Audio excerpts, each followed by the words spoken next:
আমাদের যেটা ছিল সেটা হচ্ছে যে ব্যয়ের একটা মহোৎসব ভিত্তিক বাজেট ছিল।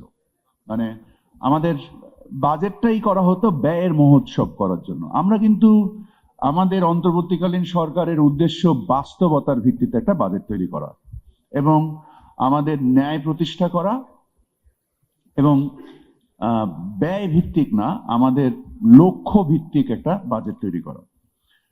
আমি যে প্রস্তাবনাগুলো আমার কলিগ বলে গেলেন যে মানে প্রস্তাবনাগুলো অস্পষ্ট, মানে যে আমরা এইভাবে সমস্যা সমাধান করতে পারি, এই জিনিসগুলো অস্পষ্ট। আমরা বহুদিন যাবৎ দেখেছি যে আমাদের ব্যবসায়িক প্রতিনিধিত্ব যারা করেন, নেতৃত্বের যারা প্রতিনিধিত্ব করেন, তারা যে সুষ্ঠুভাবে আমরা আমাদের আয় ব্যয়ের যে একটা স্থিতি হিসেব করে আমাদের যে রাষ্ট্র পরিচালনার যে ব্যয়, এটা তো আসতে হবে।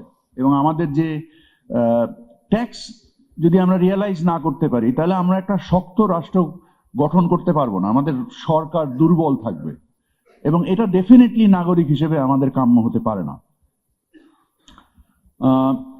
আমরা যেরকম এখানে এমসিসি এর পক্ষ থেকে বলা হলো যে প্রায় 1 কোটির উপরে ট্যাক্স পেয়ার আছে, তার মধ্যে 40 লক্ষের উপরে রিটার্ন সাবমিট করে, তার মধ্যে 1/3 শূন্য রিটার্ন সাবমিট করে, সরি 2/3 শূন্য রিটার্ন সাবমিট করে। কোয়েশ্চেন ইজ যে আমরা এখানে যারা বসে আছি, আমরা প্রত্যেকেই কিন্তু entrepreneur and employer. Can we do a survey within our own company and see the tax obligations are met properly or not?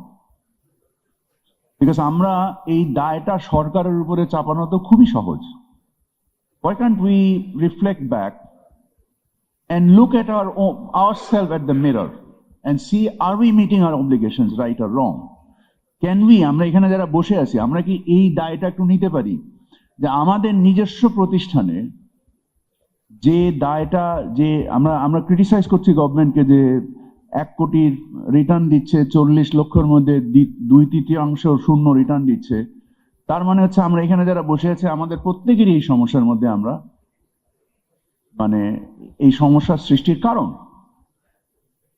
Before we blame the government, we need to look at ourself. So আমি এই অনুরোধটা করব যে আমরা কি এরকম একটা জিনিস আমরা এনবিআর কে পার্টনারশিপে নিয়ে can we start doing our own reconciliation and thereby create a reference, যার বিনিময়ে আমরা মানে একটা ন্যায় ভিত্তিক ব্যবস্থা উত্তরণের প্রচেষ্টায় নিজেদেরকে রত করতে পারি।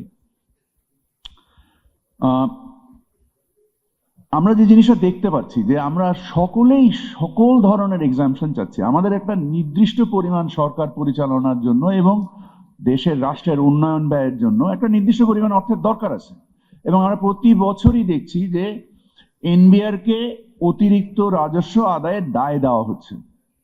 তো আমরা যখন মানে দায়িত্ব না নিয়ে প্রস্তাবনাগুলো দিব, তখন এনবিআরও দায়িত্ব না নিয়ে বিভিন্ন রকমের কর আমাদের উপরে আরোপ করবে।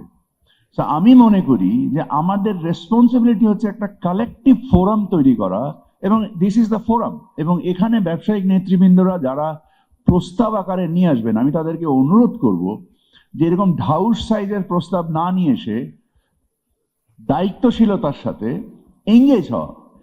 এনবিআর এর সাথে ব্যবসায়ীদের সমস্যাটা কোন জায়গায়, যদি আমি মোটা দাগে দেখি, সেটা হচ্ছে যে কাস্টমস মানে মানে ট্যাক্স লেভেলে তো আমি বললামই যে আমাদের এই যে শূন্য রিটার্ন দেওয়া বা দেওয়া, কাস্টমস লেভেলে ভ্যালুয়েশন নিয়ে একটা কথা হচ্ছে আমাদের আমদানি পর্যায়ে,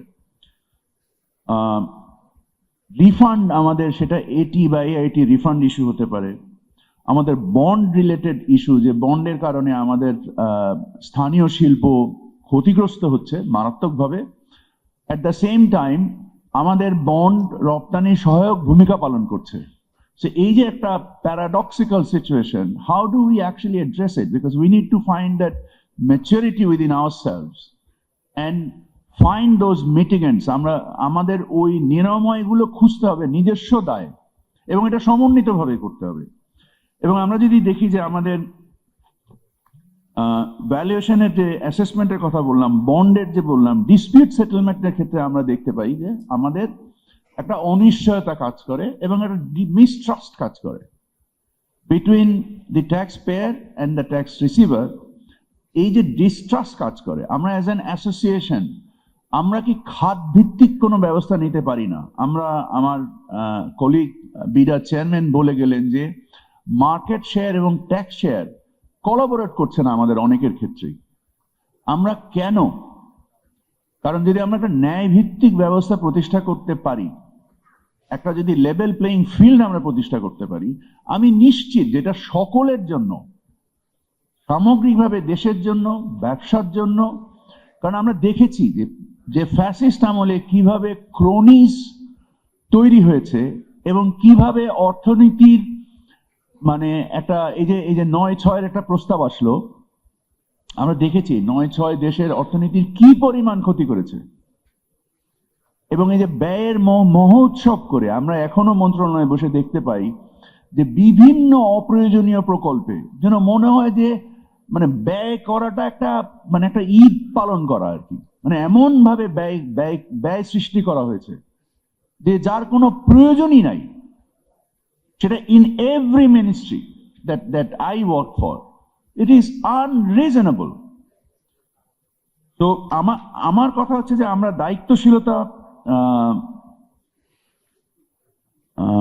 সাথে আমাদের প্রস্তাবনাগুলো করব এবং আমরা একটা আমাদের যে খাত ভিত্তিক ভাবে আমরা যদি এনবিআর এর সাথে একটু এঙ্গেজ হই, আমার পরামর্শ হবে যে খাত ভিত্তিক রাজস্ব আয় এবং খাত ভিত্তিকও, সেটা ভ্যালুয়েশন ইস্যু হোক, সেটা রিফান্ড ইস্যু হোক, সেটা মানে অন্য কোনো ডিসপিউট সেটেলমেন্ট হোক, আমরা যদি একটা কালেকটিভ এঙ্গেজমেন্টে যেতে পারি এবং দুজনের মধ্যে একটা আস্থার সম্পর্ক তৈরি করতে পারি, তাহলে আমরা ট্যাক্স জাস্টিস তৈরি করতে পারবো। মুক্তবাজার অর্থনীতিতে যদি ট্যাক্স জাস্টিস স্ট্যাবলিশ করা না যায়, তাহলে সমাজে দুর্বৃত্তায়ন হয়, দুর্বৃত্তরা ক্ষমতায় আসে এবং এই ক্ষমতায় এসে এমন একটা অরাজক পরিস্থিতি তৈরি করে, সেটা আমরা দেখেছি। ব্যবসায়ী পরিচয় দিতে অনেক সময় তো লজ্জাও লাগে। বিগত পার্লামেন্টে যেভাবে ব্যবসায়ীরা প্রতিনিধিত্ব করে দুর্বৃত্তায়নকে একটা সাংবিধানিক মানে মানে একটা দিয়ে ফেলেছিল, মানে মোটামুটি একটা পরিবেশ দিয়ে ফেলেছিল। অতএব আমি বলবো যে আপনারা যারা প্রতিনিধি নির্বাচন করবেন, যোগ্য প্রতিনিধিত্বশীল নিয়ে আসেন বাণিজ্য সংগঠনেও, এবং তারা যেন সঠিকভাবে যারা মানে মানে রাষ্ট্রের যে দায় এটা উপলব্ধি করানোর ক্ষেত্রে অ্যাপ্রোপ্রিয়েট প্রেজেন্টেশনের মাধ্যমে, মিনিংফুল এক্সচেঞ্জের মাধ্যমে আমরা যেন উত্তর একটা ন্যায় ভিত্তিক সমাজ তৈরি করতে পারি সকলের জন্য। সেই আকাঙ্ক্ষা নিয়ে আমি আজকে আমার কথা শেষ করবো। আসসালামু আলাইকুম রহমতুল্লাহ।